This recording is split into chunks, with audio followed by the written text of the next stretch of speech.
Let us pray. We give thanks to God for the rich heritage of this province as found in our people. We pray that native-born Albertans and those who have come from other places may continue to work together to preserve and enlarge the precious heritage called Alberta. Amen.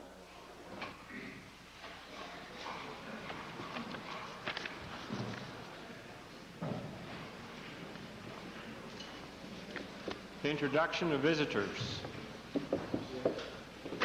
Presenting petitions. Reading and receiving petitions. Presenting reports by standing and special committees. The member for Banff Cochrane. Thank you, Mr. Speaker. The Standing Committee on Private Bills has had certain bills under consideration and reports as follows. The committee recommends that the following bills be proceeded with. Bill PR2, the General Hospital, brackets Grey Nuns, and the brackets of Edmonton Amendment Act 1989, and Bill PR9, the Claudia Elizabeth Becker Adoption Act. The committee recommends that the following bill be proceeded with some amendments. Bill PR7, the Calgary Foundation Act, and the committee recommends that the following bill not be proceeded with. Bill PR8, the Om Prakash Panjwani Adoption Act. I ask for the concurrence of the Assembly in this report. Having heard the motion, those in favor, please say aye. Aye. Opposed, please say no. So ordered. Notices of motions. For Edmonton Highlands. Thank you, Mr. Speaker. Under the provisions of Standing Order 40, I wish to give notice of a motion I intend to move after question period today related to the fact that the estimates are due to close today. The motion would read, be it resolved that as insufficient time has been given over to consideration and approval of the 1989-1990 budget estimates, that Standing Order 58 sub 1 be waived for the remaining days of this sitting of the Assembly, and I have copies for members of the Assembly.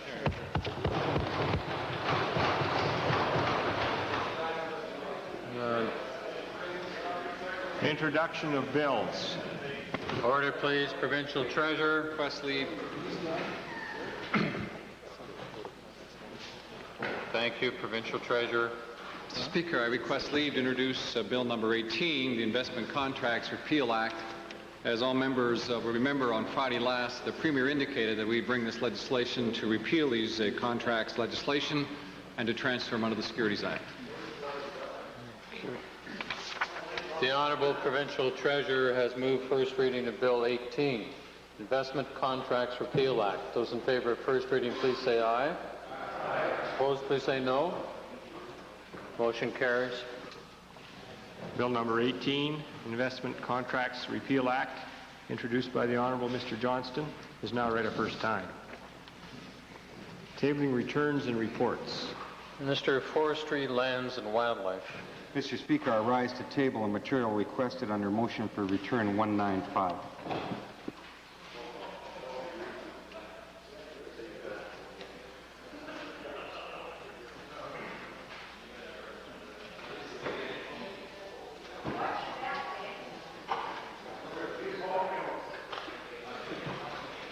Member for Calgary Glenmore. Mr. Speaker, I would like to table to the Assembly the Alberta Registered Professional Foresters Association 1988-89 Annual Report, the College of Chiropractors of Alberta Annual Report 1987 and 1988.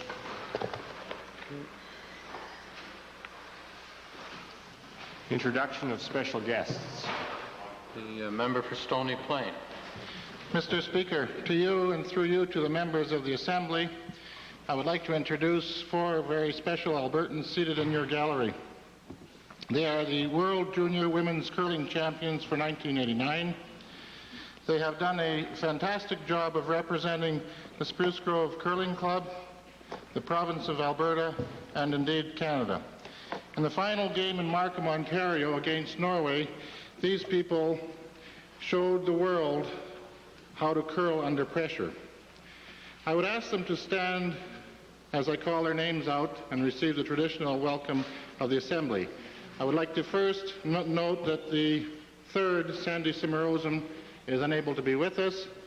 Their skip is LaDawn Funk. The second is Cindy Larson. The lead is Laurel Funk, sister to LaDawn. The coach is Carol Larson, who is Cindy's mother. I'd like you to give them a twist of them.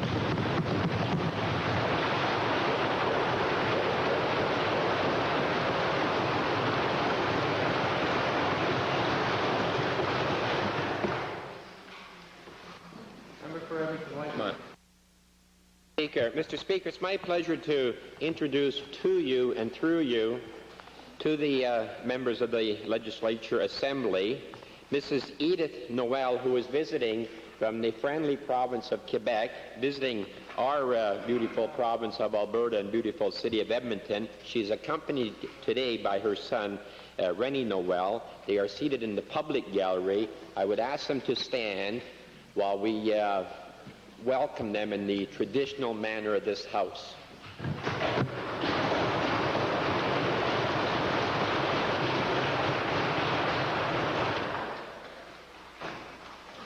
Ministerial statements. Oral question period. Thank you, Mr. Speaker. During this session, the official opposition has revealed some pretty startling facts about this government's assistance to the corporate sector. For instance, we found that Lloyd's Bank already held $70 million worth of Gainers debentures when that company came to the Alberta government to get another $55 million in loan guarantees. That wasn't money for job creation, Mr. Speaker. That was a bailout on Mr. Pocklington's existing debts. Now, on October 22, 1987, the Department of Economic Development and Trade guaranteed a loan for $3.7 million to the Oil Patch Group Incorporated under the Export Loan Guarantee Program. Only 9 months later, Mr. Speaker, on August 4th, 1988, this company went into receivership and its assets are currently being liquidated. Some management, Mr. Speaker. Mr. Speaker, can the Minister of Economic Development and Trade tell the Assembly how much Alberta taxpayers stand to lose on this guarantee as a result of this company's liquidation? Mr. Speaker, I understand that the leader of the New Democratic Party echoed the comments in Calgary this morning as to what the honourable member has just raised. And I think it's important that we take into context our export loan guarantee program, because this program itself has generated close to $500 million worth of sales of products that are produced within this province. And if one equates the figures that I've shared with the House on many occasions, whereby $1 billion worth of sales equates to some 19,000 jobs, we recognize that this program itself has created somewhere in the vicinity of 10,000 jobs. The honourable member wants to talk about jobs. We want to create jobs, and through this program we have created a good number of jobs for the province of Alberta and the individuals within this province. Here, here, Peter.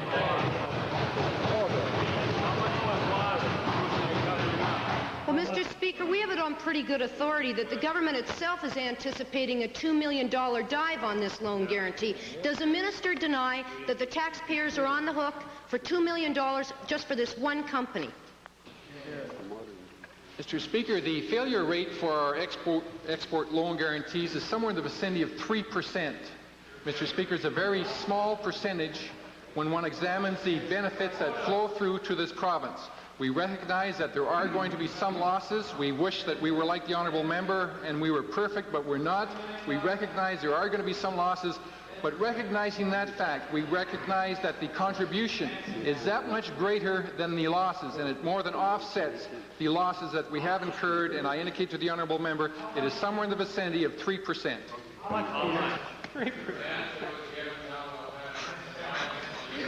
I'm not sure, Mr. Speaker.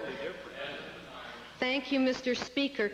I understand that this export loan guarantee program is not subject to the same guarantee and indemnity regulations that apply to other loan guarantee programs offered by this government. Offered too often, I might add, but nonetheless offered by the government. Will the minister confirm that, in fact, under this program, no security is required by the Alberta government when it hands out taxpayers' money? Mr. Speaker, there is security that is required because the individuals have to have the order in hand whereby they are going to export goods that are produced within the province. I should indicate to the honourable member that there is a procedure whereby they go through, we do a thorough assessment of these loan guarantees that are offered for export purposes so that we can create meaningful jobs within this province. I find it rather sad that one moment they're suggesting that we do more for job creation when we are actively involved in job creation. When we are actively involved in job creation, they're critical of that involvement. Mr. Speaker, we don't apologize for the jobs that we create within this province, acknowledging at times there are going to be failures, but the overall success rate is that much greater than the failure rate, and it is meaningful job creation within this province of which we're very proud of.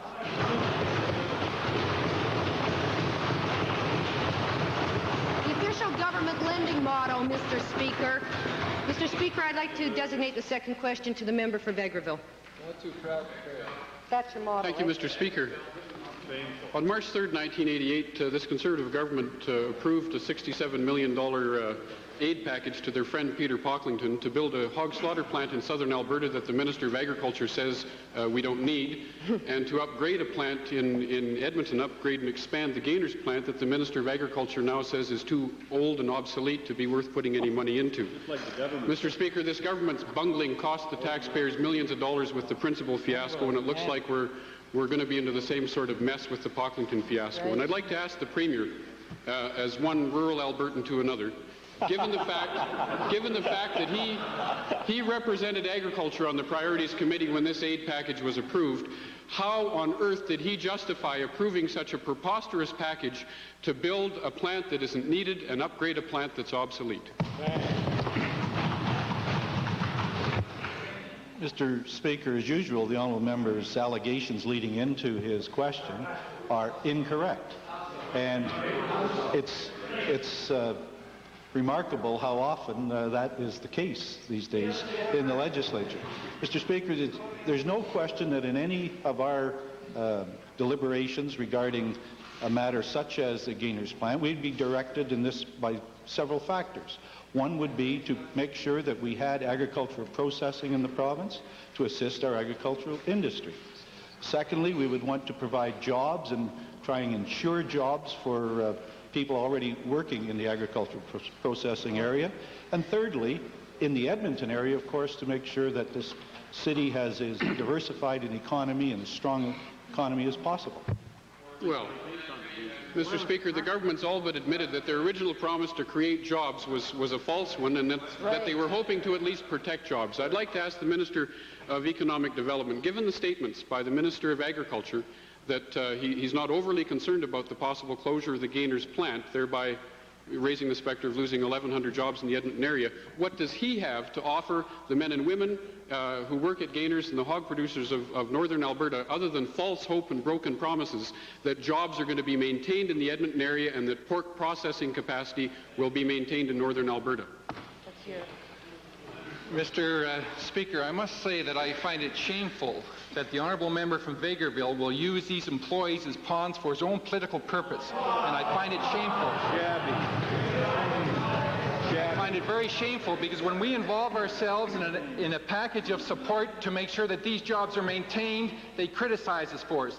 A moment later, they indicate their concern, and it's shameful, the attitude whereby, again, the New Democratic Party wants to use the workers of this province for pawns for their own political purpose, and Mr. Speaker, it is extremely distasteful, even to the extent that he has twisted the news release that was issued by the previous minister, whereby the previous minister, I'm happy to quote for the honourable member, whereby he indicated that this will be used for an upgraded and modernized beef and pork processing plant in Edmonton. Mr. Speaker, that possibility still exists. That's what we're working towards. In addition to that, it's important. Mr. Speaker, they ask the questions, but they don't like the answers. Every day.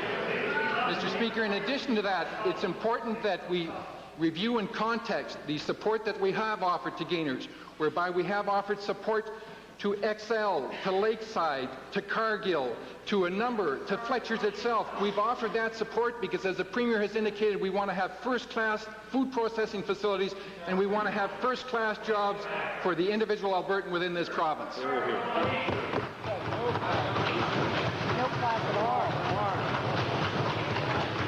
You've offered everything that Peter Pocklington wants and nothing but false hope and broken promises to Albertans, Mr. Speaker. Given the response from the Minister, I'd like him to tell us in the Assembly right now what negotiations have taken place with Peter Pocklington with respect to the possibility of further funding from this government to open a plant in the event that the existing Gainers plant does close. Mr.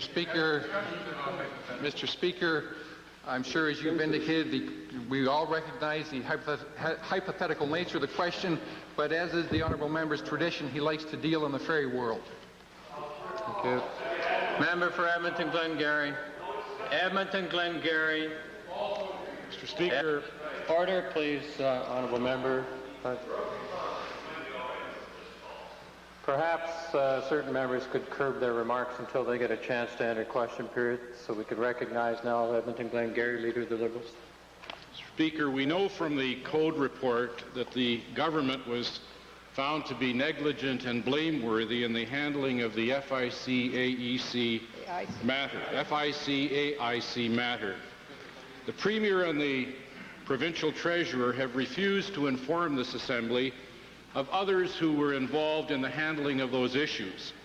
On July the 31st, as reported in Hansard, the Provincial Treasurer stated that that code said that the Minister of Consumer and Corporate Affairs was responsible for the control and charge over all issues concerning FIC and AIC. Astonishingly, Mr. Speaker, the Premier yesterday in this Assembly stated that blame is not being placed on the former Minister by the Premier or the government. My question is to the Premier. If the Premier does not blame the former Minister, although he has moved her to the back benches, that Minister to the back benches, who then, in the Premier's view, is blameworthy for this $100 million fiasco?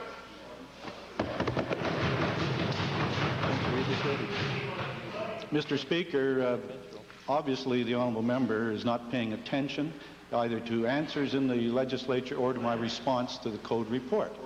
It was obvious in that report, as I said, in my response, as I said yesterday.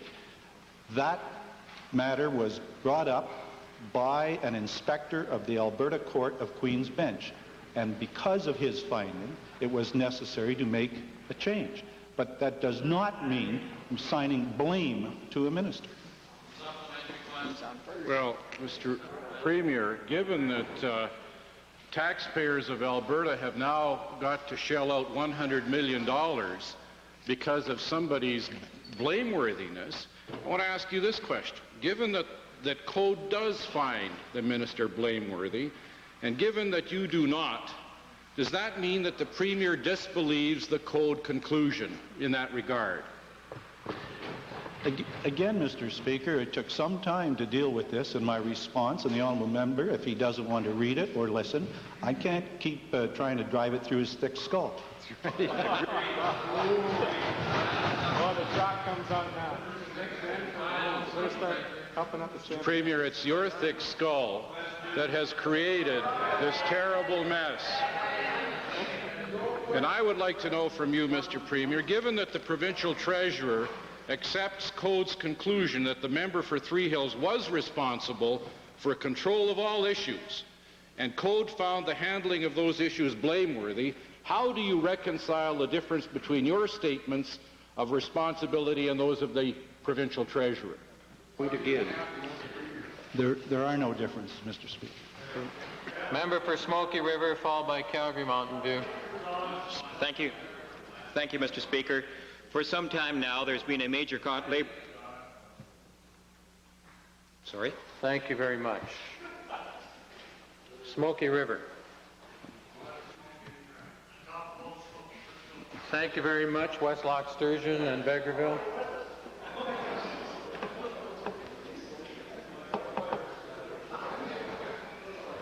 I would rather doubt it.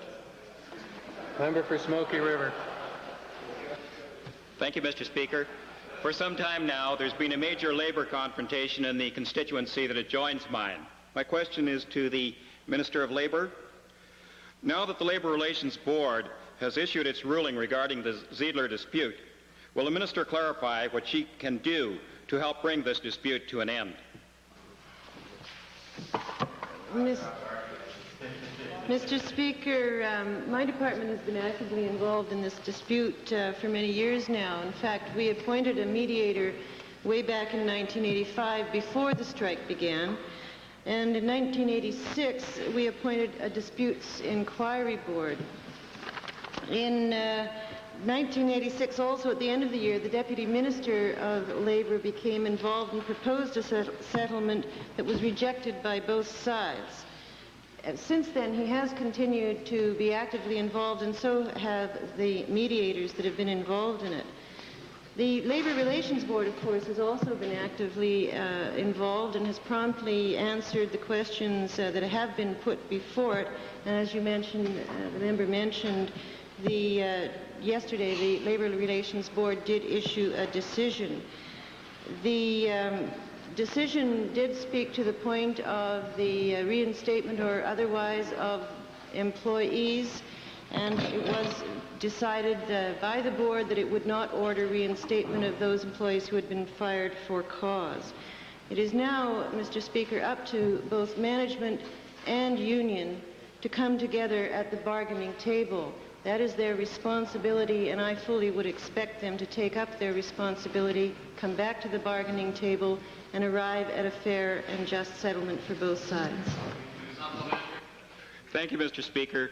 Again, as I mentioned before, this dispute has gone on for a very lengthy period of time. To the Minister, can she clarify what steps can be taken to help prevent such lengthy disputes in the future? The first point I'd like to make, Mr. Speaker, is that this dispute has nothing to do with the new Labour Code. It started, as I mentioned, in 1986. That's 3 years ago, under the old Labour Relations Act. The new Labour Relations Code did not come into effect until November of 1988. The second point I would make, Mr. Speaker, is that we ought to keep the Ziedler dispute in perspective. It truly is an exception in Alberta, and it's unfair to judge Alberta's labour relations climate by this one incident. For example, we should keep in mind that in the forestry industry, workers in the forestry industry in Alberta have 10 collective agreements. All but one of those collective agreements has been successfully negotiated to a collective agreement within the last 3 years. The other fact I would put forward is this. Fully 97% of the collective agreements in this province have been settled without work stoppage of any sort. And Mr. Speaker, I think that's a remarkable record. Almost 100% of our collective agreements have been concluded without work stoppages in the last several years. Good information. Thank you, Mr. Speaker. The Minister's remarks notwithstanding, will she review the Alberta labour laws to see if exceptions such as the Ziedler's dispute could be prevented in the future? Well, Mr. Speaker, I've addressed this in the House and elsewhere. I think we should keep in mind that labor relations is, in fact, human relations. And there will always be exceptions in human as in labor relations. I would never be prepared to dismantle our labor legislation based on exception. However, I will say that the Labour Code, the new Labour Code, will be monitored very carefully over the next 2 or 3 years. Again, I will say that we need to see it in action throughout a collective bargaining cycle, and that is approximately the time frame for collective agreements. The monitoring will be kept very close by my department, but I think all of us, and that is employers and employees, as well as the government and the public, need to give this code a chance to see how it is operating before we judge whether it is truly fair for both sides. Calgary Mountain View, followed by Calgary Buffalo, and then Wainwright. Thank you, Mr. Speaker. When the Premier took office in late 1985, FIC and AIC were already effectively insolvent. Yet he and his government allowed them to continue in business for another year and a half, letting them entice many innocent people into parting with their hard-earned savings.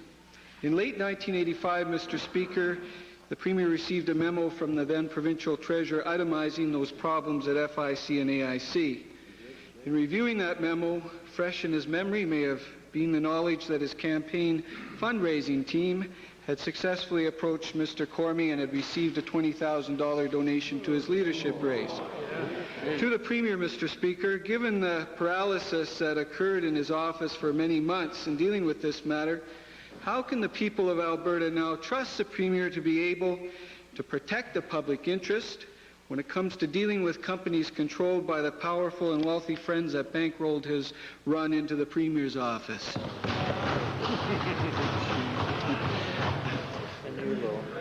It seems, Mr. Speaker, the honourable member who has exhibited considerable ability to come up with some pretty poor questions has now reached an all-time low with that one. Agreed.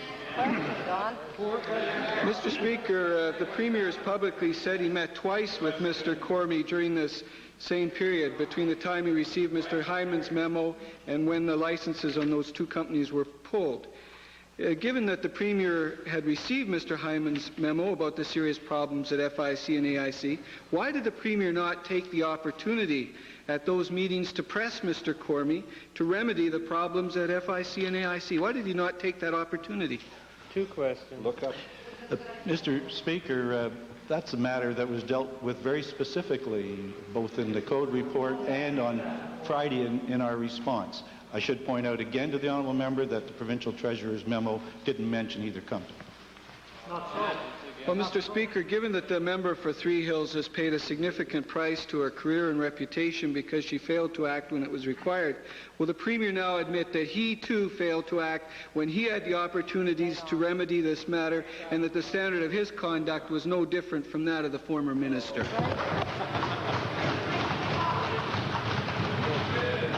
I can appreciate the frustration of the honourable member and the party he belongs to and the other members of the opposition who would hope, Mr. Speaker, that the government's response would not have been accepted with strength and support by the people of Alberta. But it has. And I know it bothers the honourable members, but that's just too bad.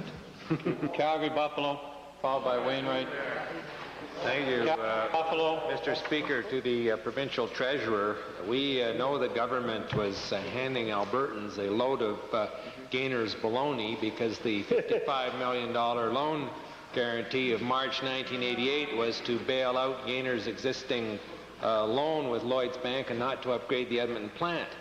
And now we have the extraordinary admission by the Minister of Agriculture that Gainer's Edmonton plant is too old and obsolete, will have to be closed within 2 years.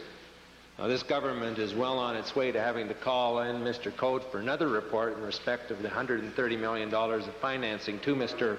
Pocklington, and I'm wondering whether the Provincial Treasurer is prepared to confirm that the Edmonton plant is too old and obsolete to be modernized and that it's on its way to being closed, or does he disagree with the statements of the Minister of Agriculture in that regard? Two questions there, gentlemen. Mr. Speaker, I haven't had an opportunity to discuss the reputed remarks of my colleague, the Minister of Agriculture, and should you wish to address them to him, I understand that'll be an opportunity very soon. I can't confirm what has been reported in the press. I have not had a chance to discuss this issue with him. Well, Mr. Speaker, it was the minister's responsibility to approve that guarantee made just over 1 year ago. I'm wondering whether the minister is prepared to tell us when he approved that guarantee in March of 1988, was he aware that the plant then was too old and obsolete to be upgraded, and that the people of Alberta were being misled by the government's press release which referred to upgrading and modernizing of the plant? Well, there again, Mr. Speaker, presumably the member has some information that's not available to the government. Now, if he is a technical expert who knows about the hog processing system, can give a informed opinion as to whether or not the plant is, as he claims, obsolescent, then I would appreciate hearing from him. I can only relate to the members, Mr. Speaker, what we did as a government. And I've indicated this before in the House, but I think it's important that we put the premises on the table, the outline of the deal before us. First of all, before any guarantee could be put in place, we accepted from appraisers views as to what the assets were worth, not just here in Alberta, but assets which are located right across Canada. Secondly, Mr. Speaker, it was then clear that we would look at and receive information from the company as to its viability. The company did have profits. Obviously, the strike affected it significantly, but the company had been profitable. Thirdly, Mr. Speaker, we put in place a very rigorous contract which ensured that the plant would operate here in Alberta, that the conditions would be adhered to, and that, in fact, the continuous information would flow to the government to ensure that the position we have is well maintained. Finally, Mr. Speaker, as part of a package put together by the government, a term loan credit facility was provided. We've explained that already in the House. That is a loan, Mr. Speaker, with guarantees taken, with a position in place, Mr. Speaker, and with a repayment schedule also suggested. Confirmed, Mr. Speaker. So that's what happened. Let me repeat again that appraisals were taken. If the member has some view or some information with respect to the obsolescence of the plant, then he should give it to me. We're getting more baloney, Mr. Speaker, when we need the pork. I'm wondering, since we're at risk and we now have an old and obsolete plant as security, is the treasurer prepared to tell us whether the $55 million loan from Lloyd's, which we are guaranteeing, is current or in arrears? And if in arrears, by how much? Two mistakes, Mr. Speaker. I'm not too sure where the member got the information that we're guaranteeing now the Lloyd's loan. I'm not too sure of that fact. And second, Mr. Speaker, the loan is not in arrears. Wainwright, followed by Edmonton Calder, then Edmonton Goldbar. Thank you, Mr. Speaker. My question is to the Minister of Environment, and it's concerning the pilot incineration project in Wainwright. And there have been numerous difficulties with the installation and the operation of the burners, and consequently it had to be shut down. And I would like to ask the Minister what steps your department has taken now to get our project back going again. Thank you. Well, you might say it's a burning issue, Mr. Speaker.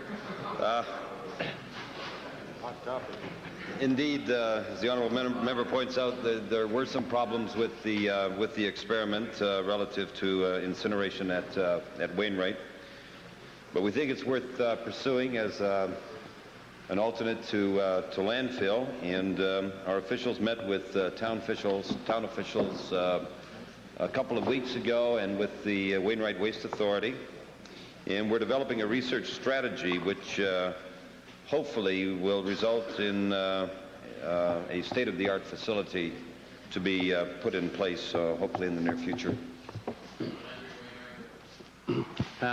Thank you. Could you give us an indication of when we're going to see this happen? We've been waiting for numerous months now. Well, Mr. Speaker, scientists from the research center at Vegreville are working out the research parameters, and we hope to get back to the Waste Authority with a plan this fall. Thank you. Could you enlighten us on could the Minister enlighten us on the future of the technology of this project? Well, Mr. Speaker, it's developing technology, and it's worthwhile looking at and worthwhile pursuing in terms of searching out alternates to landfill. And this is a viable alternative. It has been proven in some other jurisdictions. And what we would like to do is establish a working model to see if it can be applied to other parts of the province. Edmonton Calder, Edmonton Goldbar, Smoky River. Thank you, Mr. Speaker. Mr. Speaker, the government said in its June throne speech that it is committed to assuring that families remain strong and that those in crisis receive the support of a caring society. Yet when we look at the government's track record, Mr. Speaker, we find families with hungry children, we find increased fees to seniors served by Meals on Wheels, and a volunteer sector that has been stretched to the limit by this uncaring government. To the Minister of Family and Social Services, given that we have thousands of children being fed by the food banks, and given that this minister's mandate through the Child Welfare Act is to protect all children, will this minister admit that he has failed in doing his job? Mr. Speaker, not at all. This government does care, and this government has introduced a number of initiatives to address the concern that the member has raised. I'm not sure where she's getting her information from when she suggests thousands of children not being provided for. Certainly, if the member is aware of any specific cases, I, as the minister responsible, would want to hear about it specifically and right away, because, Mr. Speaker, we have programs in place that will provide for the care that this member seems to feel isn't there. Okay, supplementary, Mr. Speaker, to the Minister of Health. Given that inadequate funding for family and community support services and health units means that some seniors will be unable to afford the services of Meals on Wheels, how can the minister justify the lack of caring in risking the health of our seniors? Mr. Speaker, the issue of Meals on Wheels and how meals are provided to seniors in this province is one that we have left in large part to the local authorities. We certainly have provided a 44% increase in home care across this province. Some communities that are responsible for those home care dollars have taken the decision that they felt they would get better value from those dollars by working towards programs other than Meals on Wheels, and that is certainly something that we support in terms of local autonomy. Nonetheless, the issue of FCSS, which the honourable member raises, is one that we discussed certainly during the estimates of the Department of Health. I think we can be proud in this province that we have a program of the magnitude of $32 million, unique in this country, to support initiatives within the community to support families and communities, and I will always endorse those kinds of programs. Okay, Mr. Speaker, the needs are clearly not being met. And my final supplementary is to the Premier. Given that there are children going hungry in this province and that the government is not meeting the needs of many seniors, even those in the Premier's own constituency, will the Premier show that he cares and make a commitment to this Assembly to increase the funding for these programs for these hungry children and for these seniors? I find it remarkable, Mr. Speaker, that the honourable member doesn't recognize that this government has the best people programs in Canada.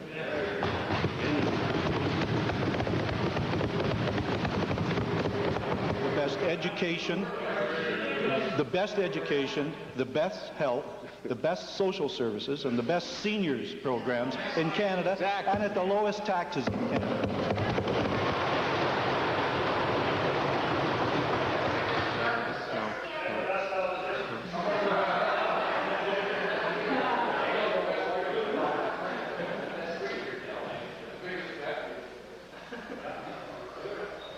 Edmonton Goldbar. Speaker, I'd like to pursue the same subject. The minister and the government has consistently professed commitment to home care, but problems are now occurring all over our province, and the current Meals on Wheels crisis is simply a manifestation of that. Home care not only lacks sufficient resources in spite of the increase spoken to by the minister, but it lacks consistency of delivery throughout Alberta. It fails to make Meals on Wheels an Indigenous part of the service, leaving it to compete with FCSS agencies. Mr. Speaker, this phenomenon isn't restricted to the urban centres. It now surfaces even in the Premier's constituency of Stettler. Home care, Mr. Speaker, home care in Stettler has been severely curtailed. Meals on Wheels is no longer authorized as part of that program. Pull the race back up. Thank you, Mr. Speaker. Mr. Speaker, can I ask the Minister of Health, will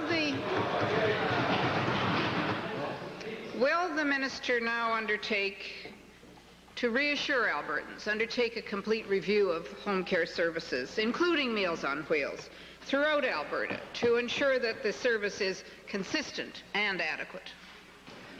Mr. Speaker, this government has undertaken a complete review of long-term care in this province and produced a very excellent report under the leadership of the member for Calgary-Glenmore.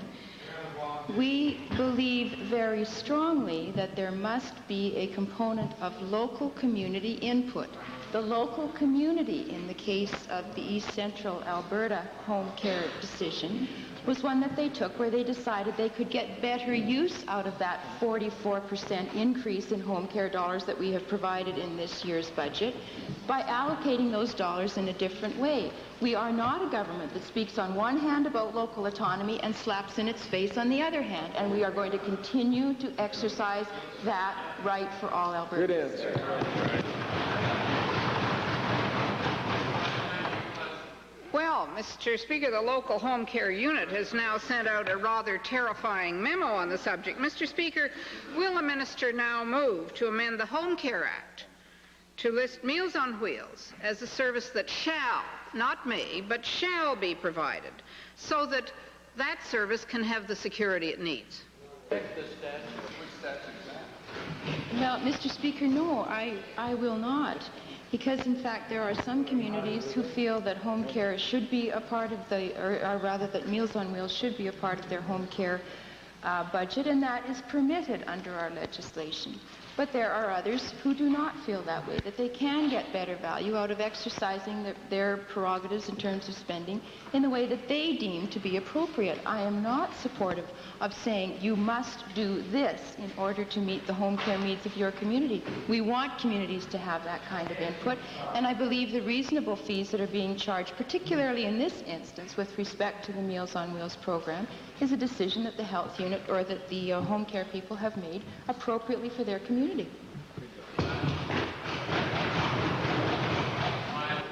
Mr. Speaker, then will the minister please to this House and the people of Alberta explain why the department is wavering on this inexpensive and rational solution of home care Meals on Wheels, where the cost effectiveness has been proven long ago?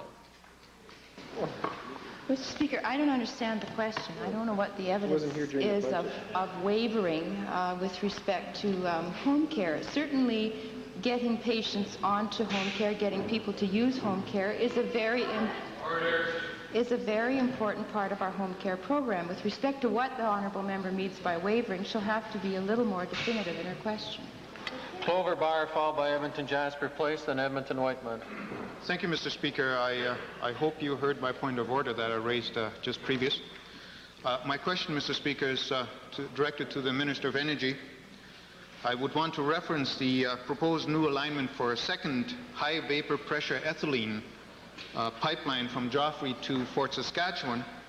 Such new alignment would increase the potential exposure by a number of residents in my constituency to the volatile contents of that pipeline. I would want to ask the minister, would the minister indicate if the proposed second line, the second pipeline, could be located adjacent to the existing line, which is in an existing pipeline corridor, the transportation utility corridor of the RDA, which is specifically designated for that purpose? Mr. Speaker, I must begin by commending the member for Clover Bar for bringing this matter to my attention and for taking up the concerns of his constituents. I should point out that this new pipeline expansion is really as a result of some good news, Mr. Speaker, and that is the additional capacity for the expanding petrochemical industry in the Alberta gas ethylene plant at Joffre, moving products north to Fort Saskatchewan. Mr. Speaker, as I indicate, may I indicate to the honourable member that the Energy Resources Conservation Board is the regulatory body that makes the decisions on the lining of pipelines, the direction of pipelines, and I'm of the understanding that there are two alternatives being presented to the ERCB. One is to piggyback the existing line that moves north from Joffre and there is an alternative, and it is encouraged by the board that two alternatives be presented so that they can make a decision as to the best results based on the least impact on the community. As I understand it, there is no application to date. There will be public hearings, and I encourage the honourable member to advise the people who are concerned in his community that they do make a presentation to the board when they hear this important matter. Mr. Speaker, I will certainly do that, but I want to raise a further question with the minister, and I would want to advise him that Nova Corp International is actively pursuing agreements with landowners for this right-of-way, and concerns me. Would the minister make representation that the essential monitoring for this pipeline, for the eventual two pipelines that might be located, might be much more efficient and effective if they were located within the same corridor? Mr. Speaker, this is exactly the reason why we have an independent quasi-judicial board in the ERCB weighing these matters, because the points that the member for Clover Bar brings up are really the points that should be brought up during the hearing, and the board that has a very good reputation on being able to land on the best decision on a balance for both the industry and the community. I would encourage that the member pursue that and raise those questions with the board. I should also point out that my research tells me, Mr. Speaker, that Nova and the Alberta Gas Ethylene are looking at state-of-the-art monitoring techniques. My understanding is that by putting in a second line as opposed to piggybacking the existing line will give them the opportunity to increase the state-of-the-art monitoring in the event there are problems, which are a very, very low probability in the area. Thank you, Mr. Speaker. Will the minister confirm that consideration will be given? I know the minister indicated that representation should be made from the constituency, and that will happen. But I want to make the minister aware that consideration should be given to relocation of the existing line adjacent to Sherwood Park. Relocation to an area further west. Thank you, Mr. Speaker. Relocation further west to provide a better separation between residences in this particular line. Mr. Speaker, the member makes another point that should be considered during discussions about pipelines in general. I should say that we have hundreds of thousands of miles of pipelines, whether they're gas, oil, or ethylene lines, and these public hearings that the ERCB conducts do hear these matters.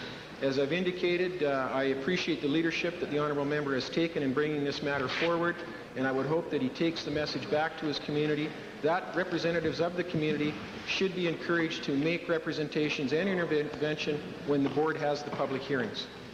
Edmonton Jasper Place, followed by Edmonton Whitemud, then Athabasca Lac-La-Biche.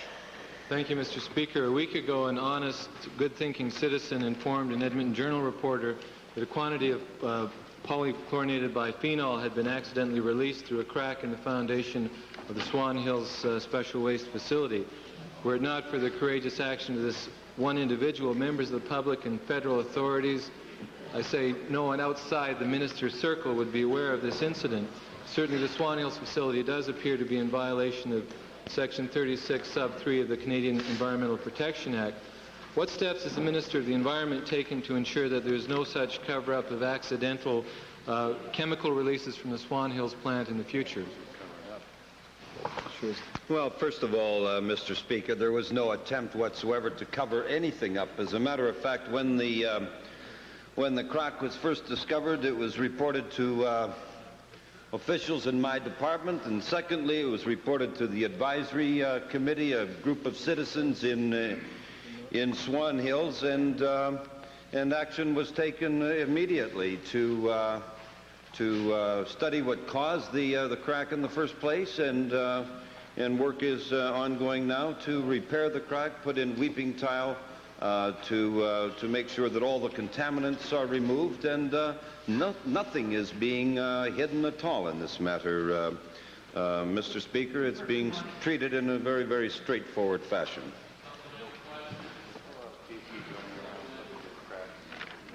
It was 2 months later that it was leaked in the newspaper, and the minister knows that.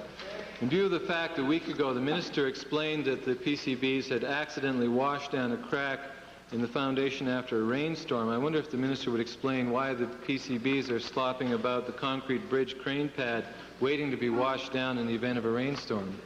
Well, first of all, the leak of the PCBs down the crack is no more serious than the alleged leak to the newspaper. There was no leak to the newspaper. It was a publicly reported matter, a matter that was reported to a public body within the town. And that's hardly keeping things under wrap. And the amount of PCBs are reported to be minute. The matter has been dealt with. The crack is being repaired. And hopefully it won't happen again. No report to federal authorities, no report to the public. Last week the minister dismissed the incident. Today he dismisses the incident, citing a PCB concentration of 270 parts per million and 45 parts per million. This is Hansard, July 25th, page 990. Does the minister have any explanation for why federal officials found concentrations of 2,900 parts per million, or 10 to 64 times what the minister acknowledged last week? Mr. Speaker, I must say that we have communicated with the federal government. I'm afraid to use the word letter or document, because if I do, their ears perk up and their eyes get all glassy and they start to water at the mouth, you know. A document, another motion for return. It's become a growth industry over there. But, Mr. Speaker, our communication with the federal government was such that we are not entirely sure as to the reporting procedure, and we're sitting down with the federal government to get clarification on the procedures for reporting. This was a crack and not a spill, and under our agreement with the federal government, we are to report spills. Thank you. Time for question period has expired. Points of order, Westlock, Sturgeon, and Clover Bar.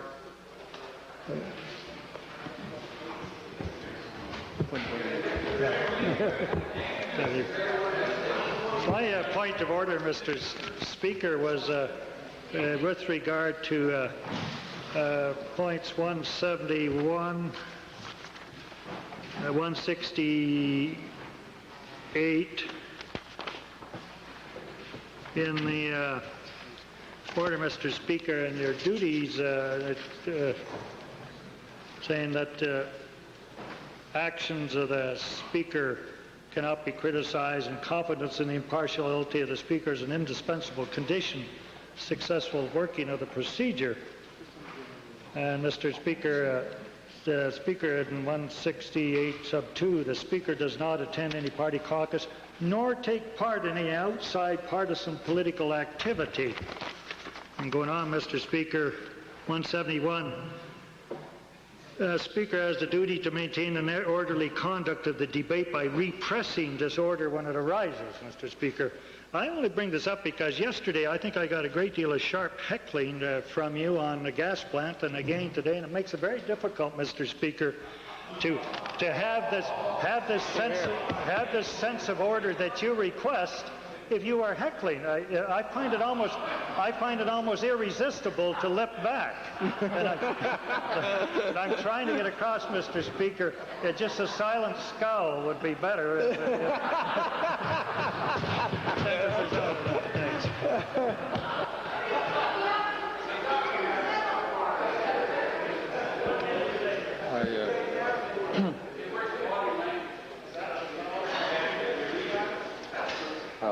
Body language. How about this?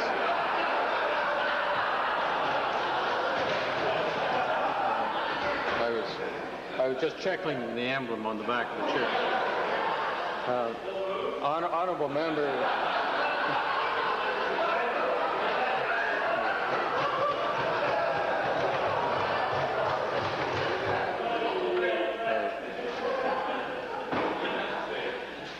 The chair is entirely intrigued that one of the best hecklers in the House should feel so terribly personally aggrieved. especially when on the two occasions that the chair has used it in good fun, that the chair at least has said please and thank you.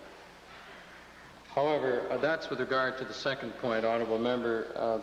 The chair, however, is intrigued and would like you to speak further to the more serious issue which you raised, 168-2. What did that have to do with the point of order?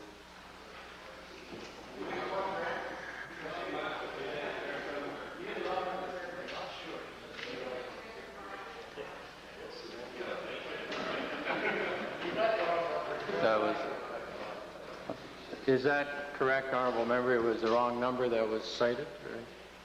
Nothing.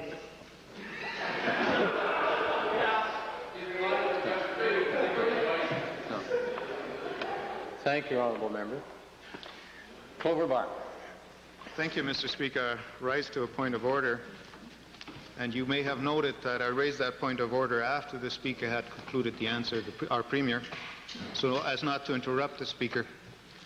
My point of order, I'm citing Standing Orders 13, subsection 4, subsection B, and I would draw a particular reference, well, I might just refer the House on that point. When a member is speaking, no person shall interrupt that member except to raise a point of order. And I find, as a new member, Mr. Speaker, that there's some considerable heckling going on, particularly by the member from Edmund Kingsway. I find that heckling to be completely inconsiderate. I find that constant heckling in the remarks inconsiderate, disrespectful, childish, and almost crude. Mr. Speaker. Order, please. Order, please. There is some leeway made given through question period. The leeway is not to be there during debate, and it's not to be there during points of order. And now to have heckling going on in this is entirely inappropriate, and especially when the chair hears it from about the same location almost on every opportunity. Clover Bar, please. Thank you, Mr. Speaker. That was exactly my point. I find that these remarks, these ongoing remarks, are lacking in decorum, and I would ask the honourable member to refrain.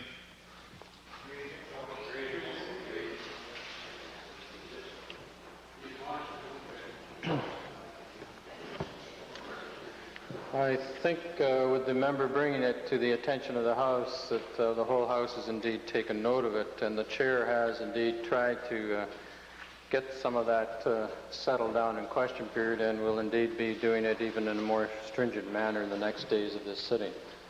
It's a matter of concern for members, perhaps even of that member's own caucus, but we all know after the length of time we've been in here that there are certain members who, while they may have very witty and precise kind of comments, that nevertheless the volume at which they're uttered is really somewhat inappropriate. And in addition, the chair would like to point out something that the chair noted a week or two ago, that when a question has been asked, that the very least one can expect is that the first two sentences of an answer be listened to before we start having all this heckling take place. Orders of the day.